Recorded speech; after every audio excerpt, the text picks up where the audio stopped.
All right, let's go. Nice. Shit. Go. If you want to find out if you've got what it takes to run a sub 3 hour marathon, your half marathon time speaks volumes. He's past halfway, he's from the last quarter. They say that if you can cross the finish line in around 1 hour and 25 minutes, getting below 3 is within reach.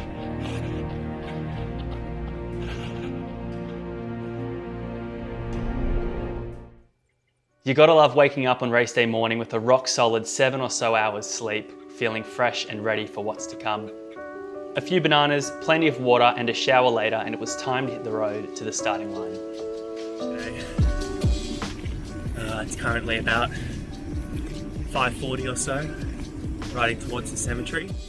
Towing the starting line in front of the Longreach Cemetery, feeling as fit as I'd ever been in my entire life, I couldn't help but dwell on the fact that I'd been here before with similar ambitions. For the last 6 or so years, I've trained hard on and off to get a sub 3 hour marathon. So let's go back to 2015. I was in my first training block with my coach Nick Croft, heart set on running my first marathon in a competitive fashion. So after a couple of months of training, it was time to put all my hard work to the test in the 2015 Noosa Half Marathon. This was to be the first of many failures on the race course, and you don't have to look much further than the pacing breakdown for the reason why. I went out at a blazing speed, even by my current standards, posting my 10-kilometer personal best in the process. It doesn't take a genius to realize this is a pretty big red flag.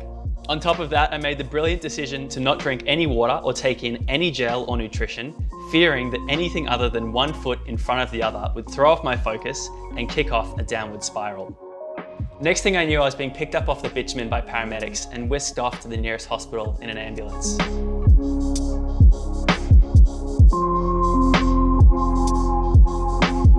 But from that massive failure, I learnt my lesson and went on to crush my first ever marathon effort on the Gold Coast. That's a lie. Despite putting in another couple of months of excellent training and going through the race day strategy with Coach Nick, I went out way ahead of pace and for the most part ignored water stations and nutrition. Next thing I knew, I was curled into a ball, muscles cramped, going through the agonizing pain of having the paramedics stretch my legs out one by one, less than a kilometer from the finish line. Now I've finished all my races since, but I've continued to defy all of my race day strategies and have never achieved my ultimate goal of a sub 3 hour marathon. But today I'm putting all that behind me. All those years of building my aerobic base and learning some tough lessons the hard way haven't gone to waste. I'm going to prove that come August, a sub 3 hour marathon isn't out of reach. Right, go. Ready, Mark? Wait a sec. Oh. All right, let's go. Nice. Shit. Go. I had to get under an hour and 25 minutes. That's sub 4 minutes per kilometre, a daunting thought for someone like me who would only manage that pace all out for just 10 kilometres a handful of times. Following old programs from my coach Nick Croft and doing some research of my own online, they were all saying the same thing about the significance of that half marathon goal time, but I wasn't sure why. So I asked my coach Nick Croft himself. Basically for a 3 hour marathon, the half marathon goal is sub 125. It's as simple as that. So, and the next one is a 10K sub 38. It's not so much just the 10K time, but it's obviously in the realm of the other training that's been taken in as well. So obviously, you see all the time there might be, groups of runners that get together and, have a, coach coaching them, and usually, often or not, the fastest 10K run in the group is not the fastest marathoner. The fastest 10K might do, out of a group of 20 guys, might do the 8th or 9th fastest marathon, and the guy that does the 6th or 7th fastest 10K is the fastest marathoner. So it's not necessarily the faster you run the 10K, the better you're going to be, but you don't just double a half marathon time, as you know, because the race really starts at about 25K in, and it's really biting at 32K in, and that last 10K can feel really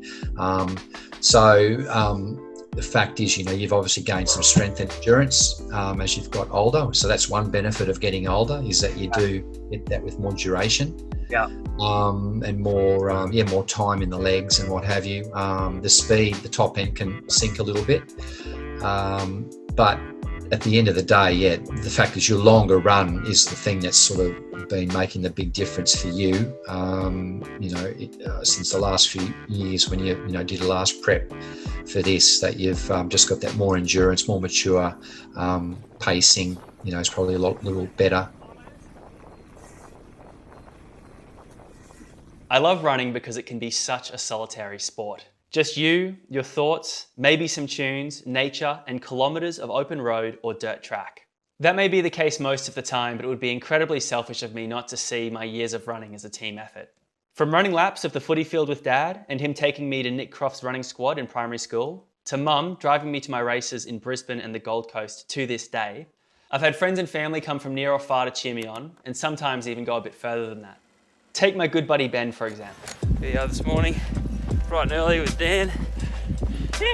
He's past halfway, he's from the last quarter. 14 Ks. 14 Ks in. 7 to go. Going strong. What a beautiful sunrise we have here. Operating on barely any sleep and riding into the cold morning breeze of Western Queensland, Ben kept me company, cheered me on, handed me water, filmed, and so much more. For no other reason than he's just a good bloke. About 16 Ks in, not far to go. Dan's holding up a good pace. I'm struggling to keep up. Past the dead centre of town. There's a support vehicle. Oh, what a fine vehicle it is. Look at that. 99 Hilux. Can you beat it? No, you can't. Oh yeah, anyway. There's Dan. He's turned a corner. Going around the bend. He's on the straight. Daniel Prosser. Fastest man in the West.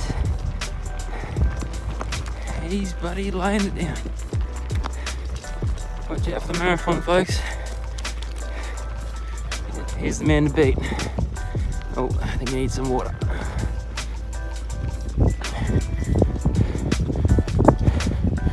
How's it going, Dan? Going great. Chasing water? A little bit, yeah.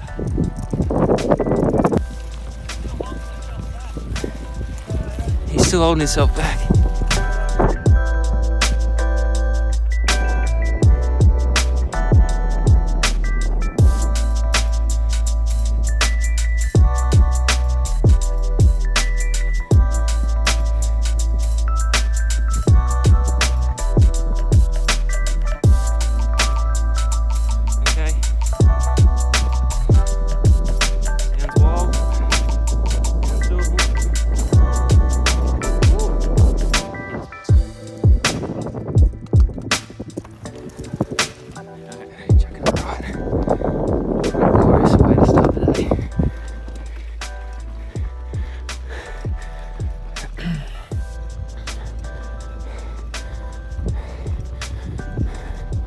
This year we'd like to thank our supporters, including Dennis and Joel, and the whole team at Joel Linehan Mountain Bikes.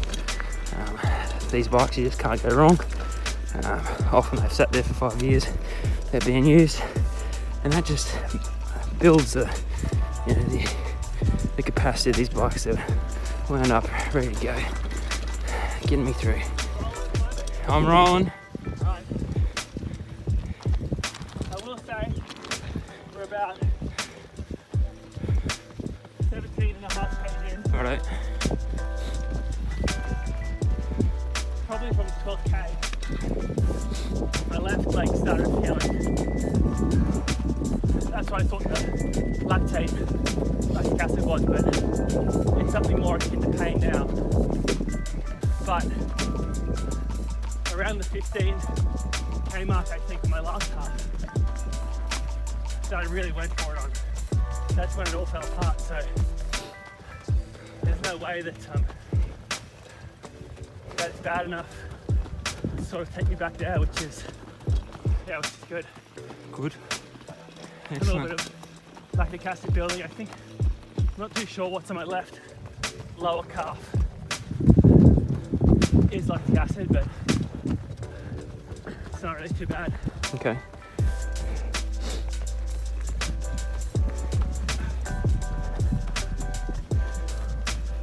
Oh, we'll keep an eye on it from here. Yeah, she's looks normal. Looks alright.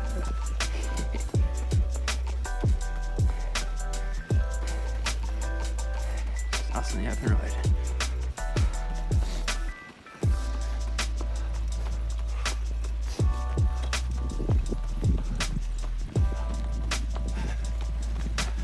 Cheers, Danny. Yeah, nice. It was, however, the first time I'd attempted to film and document an entire race, so sometimes the bike-mounted camera was shaky or wonky, or just not up to recording.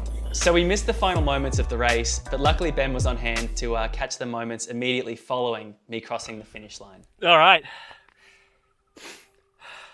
21.11 kilometers in 1 hour and 21:35. Holy smokes. 3 minutes ahead of schedule. Smashed it. 3 minutes and 52 seconds per kilometer. Oh, dude, that felt unreal. Oh, I knew. Following you was unreal. How you feeling? I'm alright. Why I had to stop there is because when went and had a bit of a get together last night and had a few too many tequilas, it turns out. You're kidding me. Yeah, which is a bit of a first actually. So, How many times did you have Twice. to? right in the same spot. But I'm sorry to make that about me. But I didn't want to tell you when I got here Dude, because my no. head was throbbing and I knew it'd put you off. I knew something was up, obviously, because you disappeared every now and then. But oh, dude, Anyway, no. No, good run, mate. Make it about yourself, because I mean that was, I couldn't have done it without you, man. Honestly, You did a ripper job. that's That was fast. that's unreal. I'm just shocked. It's, It was fast. mate, I don't know how many more I could possibly have done. I mean, the eternal optimist in me thinks possibly 30 Ks, but oh man, it really did start to feel a bit painful from the, realistically from like the 16, 17. I felt something on my left leg, but it's gone now. I don't know if it's the adrenaline or not, but oh man, that's it's like 6 years coming. That the most important thing about this run is that in order to be able to do a sub-3 marathon, they say if you're training for a sub-3 marathon, the indicator that gives you a lot of confidence, a lot of hope, is to be able to do a half marathon in between an hour and 25 and an hour 26. So this isn't really the main goal. This is just like the indicator that in August, I think August 1st or something like that, my mum and grandma will be here actually, so they'll be able to help out. You can have some tequilas or whatever.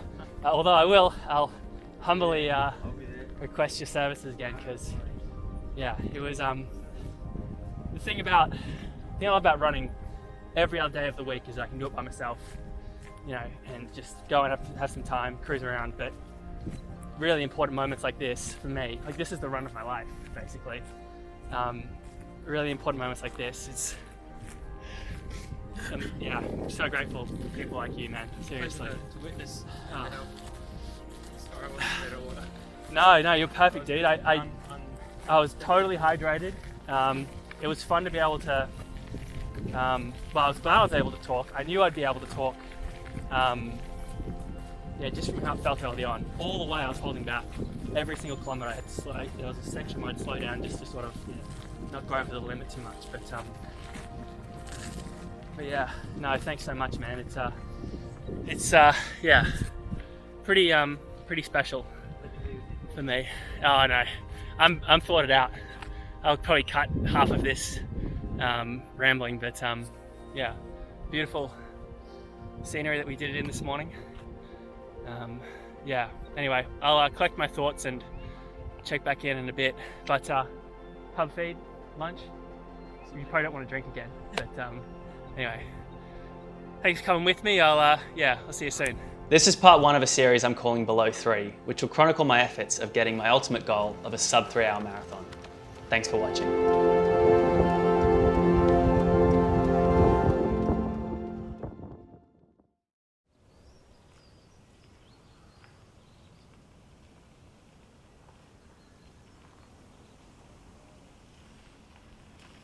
We're living through interesting times at the moment.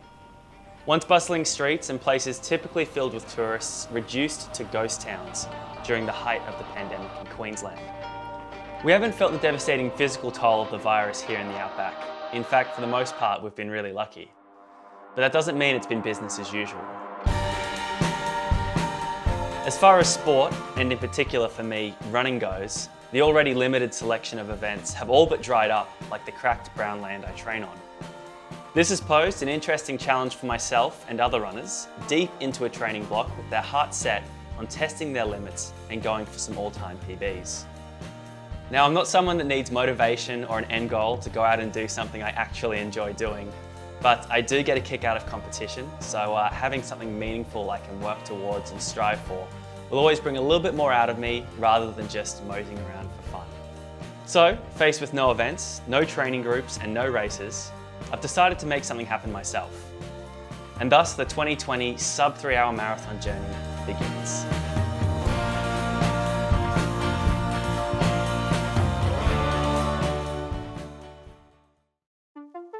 Dad always says that running is just one foot in front of the other.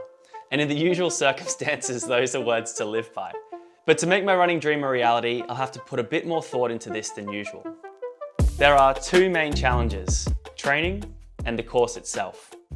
I'll explain why training is a little bit different this time around in a tick, but first, let's tackle the course. Longreach, like most of outback Queensland, is dry, hot, and dead flat. Running a marathon around town isn't an option. Without shutting down streets and intersections like a standard race, I won't have time to look both ways. And unfortunately, kilometres travelled in the back of an ambulance don't count towards the 42.195 I need to clock up to make a marathon. So that's going to mean looking outside of town. I'm no stranger to the area outside of Longreach known as the Common. In fact, 90% of my training is done out here.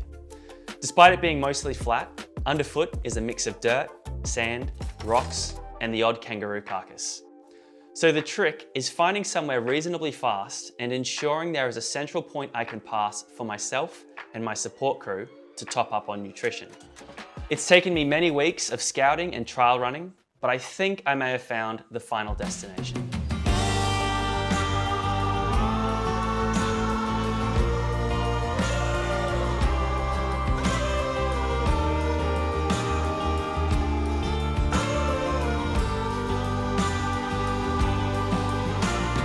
All right, so here we are at the Longreach Cemetery, which is the starting point of my marathon endeavour, I should say. Essentially, what will happen is, right here in front of me is this gate. Well, that'll be dead on with the starting line and roughly the finish line, but it's not going to be an exact 42k, so I might have to run past the start of the finish line at the end, run up towards that way, and then come back and finish it by a few hundred meters or whatever. But yeah, essentially this will be where everyone's set up, right here behind me on this strip here. I passed through this strip like 4 or 5 times, which is great. I'll be able to refill on my water, get some gels, some support. Really looking forward to that. I'll have my grandma and my mum in town, as well as a bunch of my friends who'll come out and support me as well. So without further ado, I'm going to put my biceps to the test here, and I'm going to run with this camera on the entire way for the 10k loop that makes up the entire course. So without further ado, let's jump straight into it.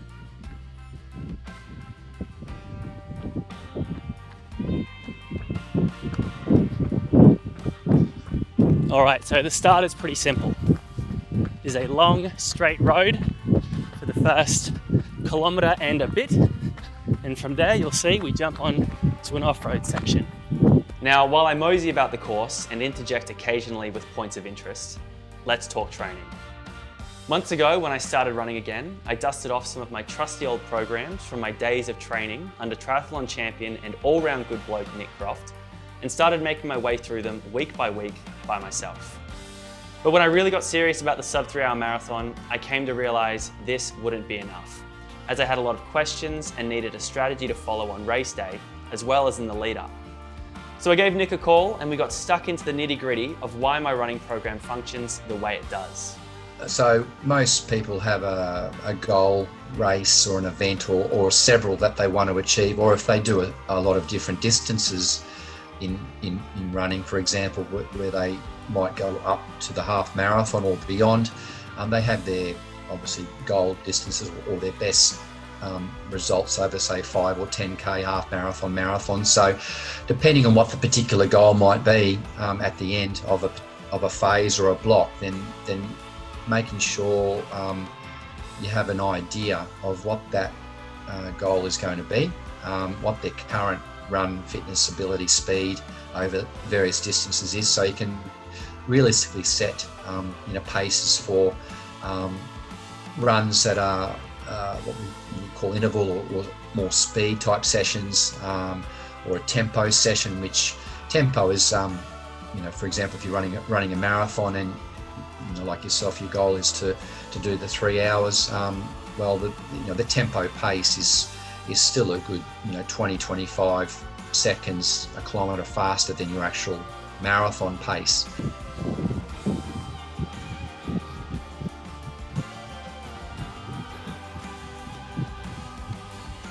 You get the odd car out here, but it's pretty much all to yourself.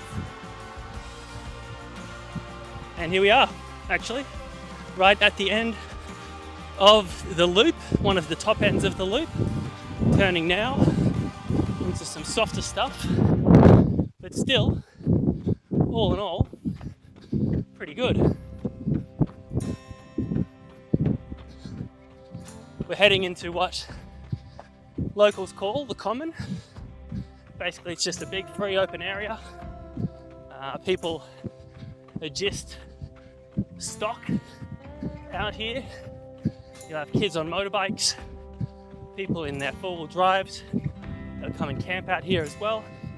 All kinds of stuff going on. But for me, it's my favourite place to run. And this particular course is one of my favourite loops to run as well. So that's why I've chosen it for the marathon. All right, so this crossing here, don't want to be too dramatic, but it is one of the more treacherous crossings of the trip. Very uneven, just a bunch of concrete sticking out everywhere, a bit of jumping involved, especially towards the end of the run when maybe you're dragging your feet one foot after the other. Got to lift them high there, charge through it. That's also, that's the hill section too. There's a few big hills like this one to watch out for. Just kidding. But if we're looking for difficult parts of the track, that definitely adds up in there. Now right here is looking good because we had a bit of rain recently. First rain in a long time actually. But it's normally soft sand, very soft. So hopefully come race day, she stays like this, but I've got a feeling, if I know how it works, it'll tend to go back to being pretty sandy, which is quite unpleasant to run on. But as I was mentioning with the wind before, right now it's at my back, it's at my tail. So got to appreciate it when you can. It's not always bad.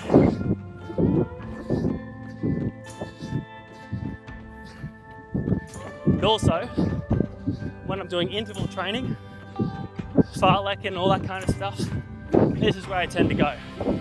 This stretch right here that you're looking at, it's about just over 800 meters. So halfway along it, 400, I can sort of measure it that way.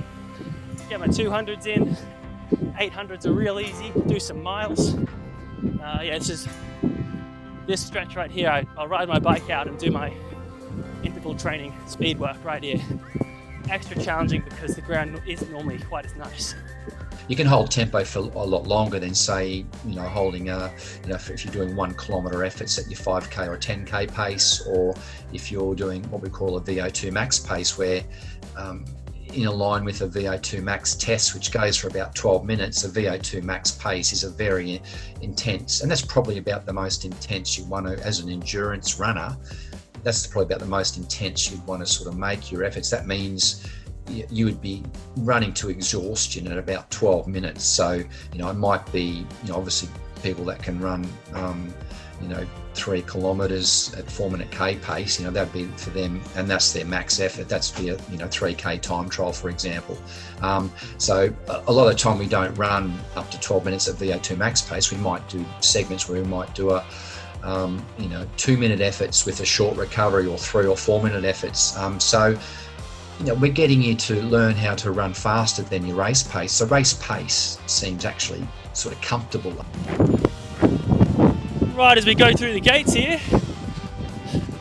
back in the wind, we hit the 5K mark. Halfway through the loop, would you believe? Perfect. And you might recognise where I'm running towards. That's right, that's the long straight road I started on. So I'll head left here, head back towards the cemetery, and into the small loop, as I call it. About 4Ks the small loop is, and about 1 kilometre from here to there, so that'll up to 10. If you can keep up with the quick maths there. Yeah.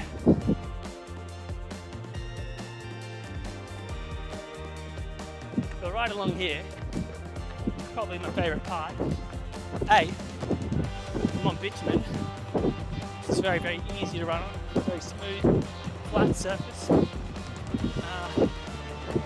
And B, right up in this parking lot area on your right and on your left in front of the cemetery itself, that'll be where my support crew is. Cheering me on, giving up their Saturday morning. Probably be cold as well, but they'll be here cheering for me, which is, I can't thank them enough for it.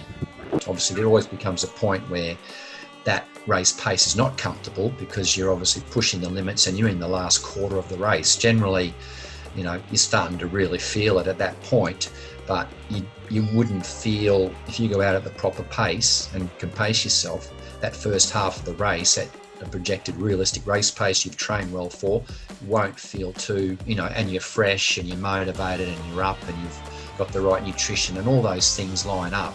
And you've come in and you've tapered and you feel fresh. I mean, that first 50% of the race will feel like you're floating along, and then when it starts to bite, you're going to be able to dig in, and that's when you can hopefully do a personal best or achieve that particular goal. Here we go. Here's some good stuff right here.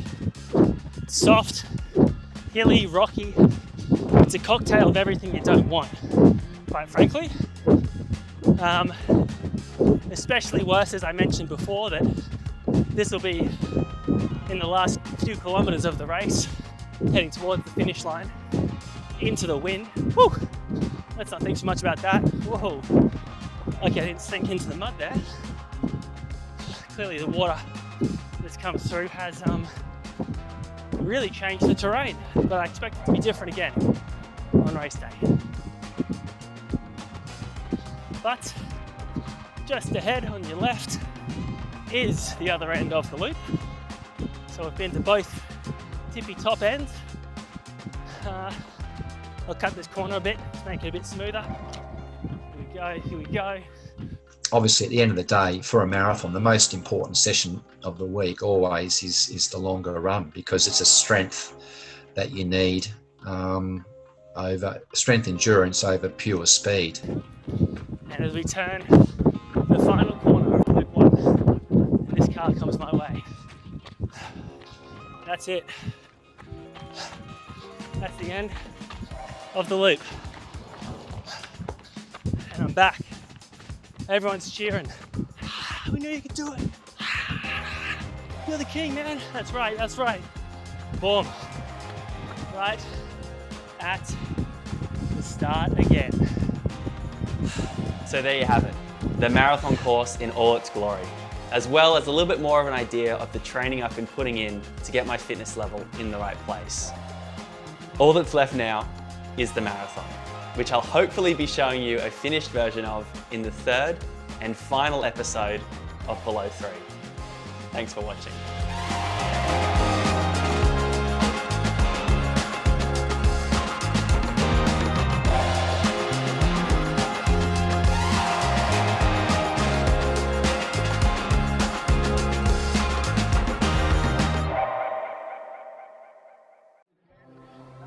For as long as I can remember, I've loved to run. Good luck, Daniel. Did you go, please? I couldn't tell you why though. Maybe I was encouraged to do it. Go, Daniel. Come on, Daniel. Go, young father, go, Dan. Good boy. You can get up. Clear, hang on. There we are. There's a couple of champions. We've got Cameron Prosser on the left-hand side with the grey jumper coming in a really good time, and Daniel Prosser standing next to him. Hey, very good. Well done. Maybe it's because I was always half decent at it. Go, Daniel! Go, Daniel! Step it out! Faster! Go, Daniel! Now, I bet you that's his best time he's ever done. Oh, watching me talking, hear himself, can't I?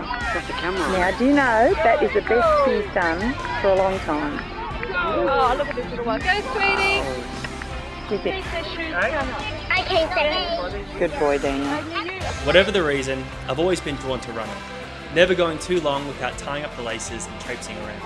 We have some youngsters. We have Damien Rex, Daniel Potter. Go, Daniel! Fun run, score. Well done. But traipsing about won't cut it when it comes to achieving my most ambitious goal yet. A sub 3 hour marathon.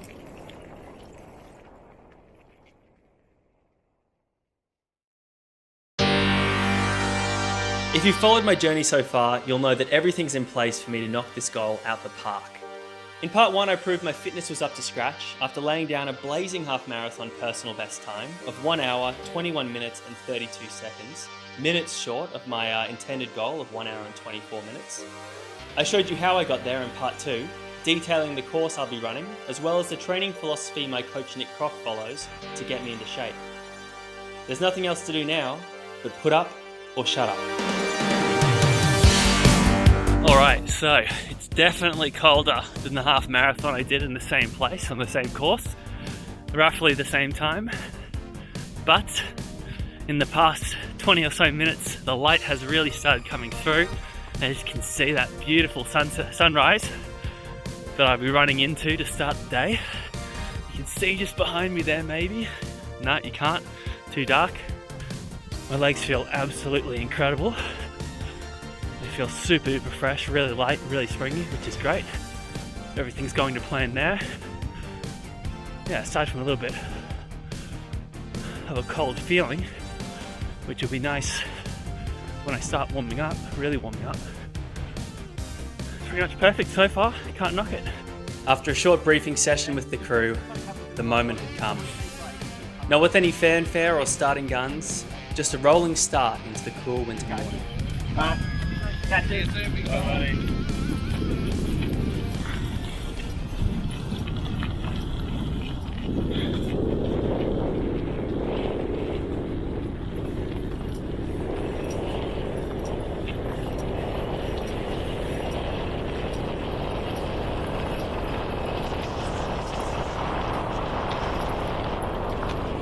I was perhaps a tad enthusiastic with my pacing, but having learnt some tough lessons in the past, I didn't let myself get too carried away.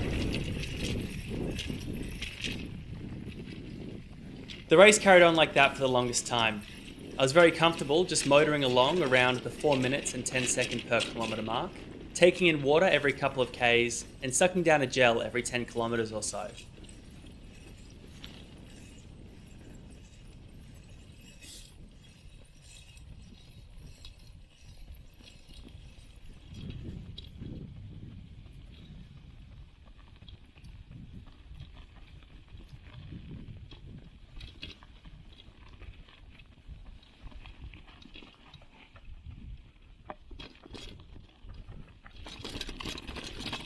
While the course, as you can see, had some variety when it comes to surface, some easier to run on than others, the morning did have one advantage over your typical road race marathon.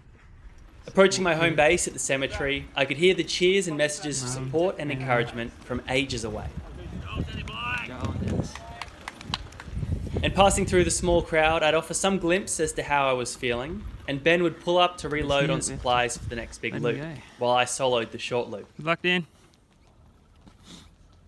I'd very much like to give a shout out to these special people in my life. My mum flew in from the sunny coast and my grandma from Kingaroy to cheer me on and help however they can. Benny G reprised his role as my mobile support crew, loaded up with gels, water, Powerade, and more cameras than a Spielberg set. I'll grab a gel when you can, Ben. All right, mate. Dennis and Joel braved the cold as well, not just helping cover the run and cheer me on, but also setting up the base camp so everyone could be as comfortable as possible for the race. And finally to Kragos, Kat and Rev for making it out to support me as I approached cutoff. This attempt wouldn't be possible without you, and your generosity means more than getting below 3 ever could.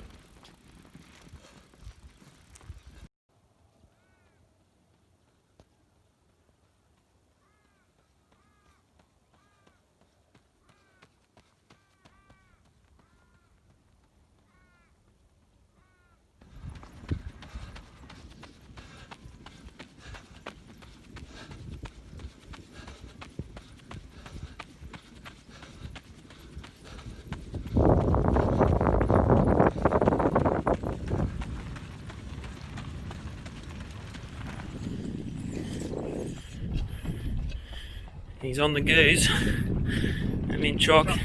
Let's get him through. I'm convinced they just melted mint chocolate biscuits.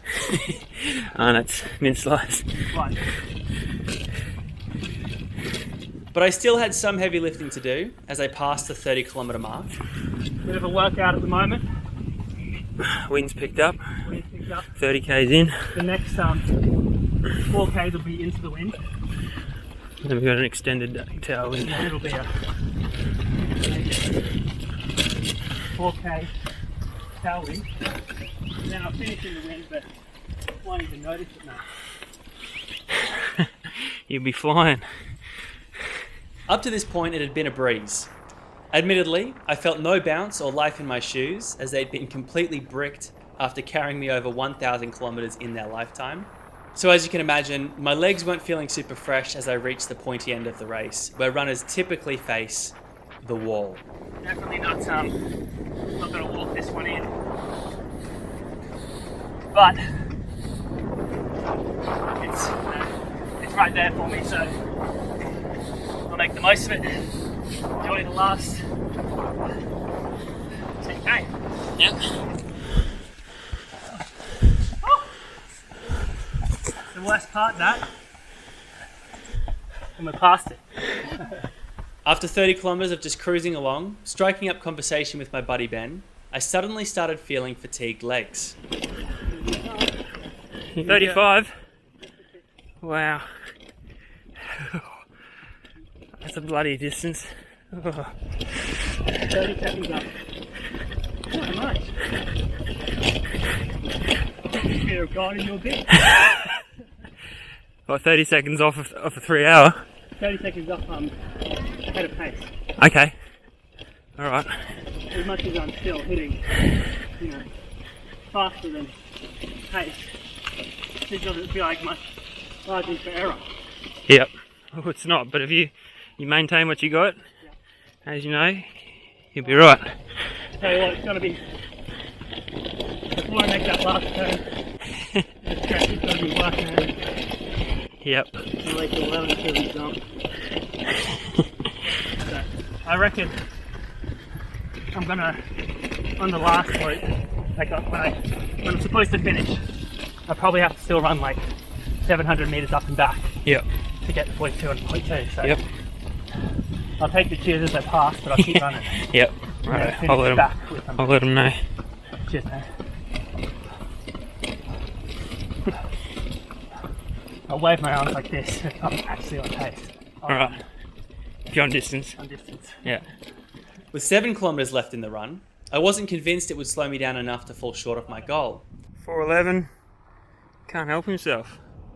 Just zipping along.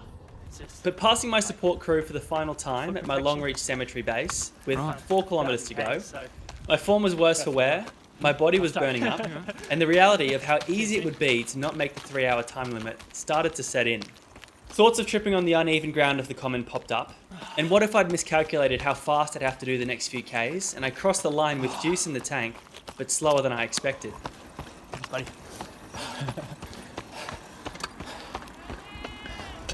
Woo! Good work, mate. Keep it up. Travelling along really well. Probably maybe 45 seconds at a time, but I consciously was going slow in that.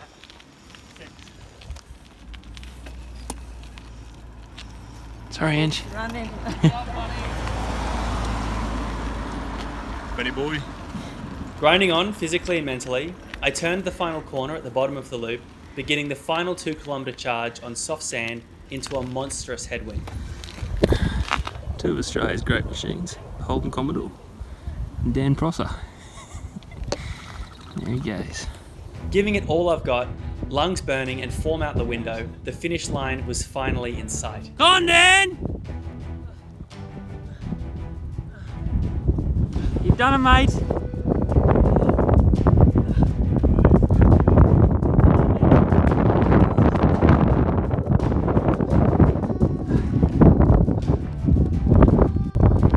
Just over a K left. Okay. I'll be back here. Righto.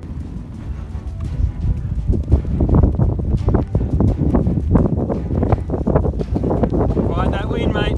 Oh, thanks. Yeah, bloody they kicked up, eh?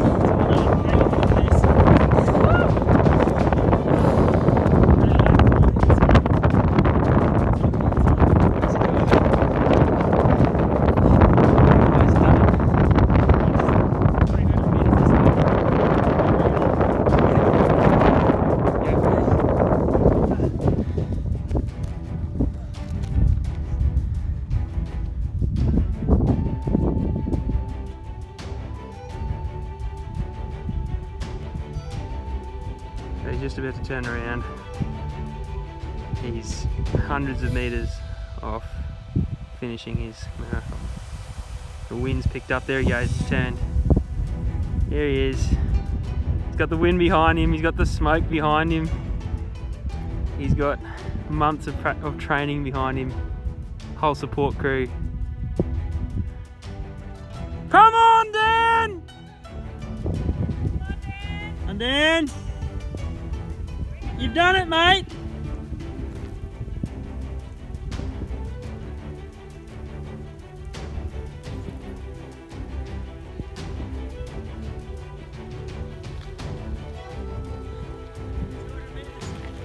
$200 meters!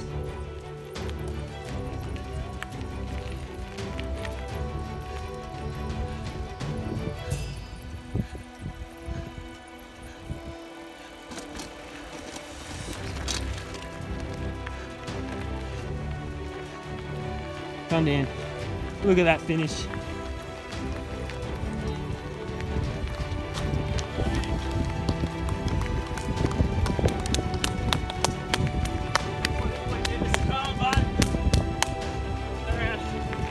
Oh.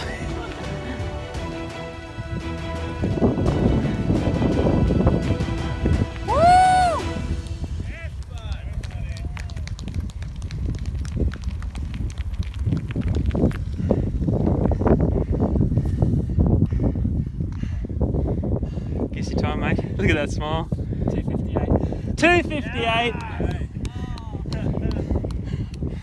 He's done it. I can't quite put my finger on how it felt to finish the race. I was stoked, no doubt about that. I'd finally achieved my running dream, one that had eluded me for 6 years, through massive failures and some close calls. Now, no one could ever take the title of sub 3 hour marathon runner from me. But, in all honesty, I'd spent the final 700 metres of the run knowing I'd make it, on the brink of tears. Not because of pride or a sense of relief, but in seeing firsthand how endlessly supportive and generous the important people in my life are. A small group of people had given up their Saturday, facing a cold Western Queensland morning, to put all their focus on making sure I achieved what seemed to me like a very individual and self-centered goal. But here we are, the accomplishments of the morning already almost in the back of our minds, enjoying each other's company, laughing and joking around. The cherry on top of an incredible morning. So, is that it? Mission accomplished? Nothing more to see here? Not even close. Thanks for watching Below 3. Stay tuned for my next running series, Breaking 2, 45.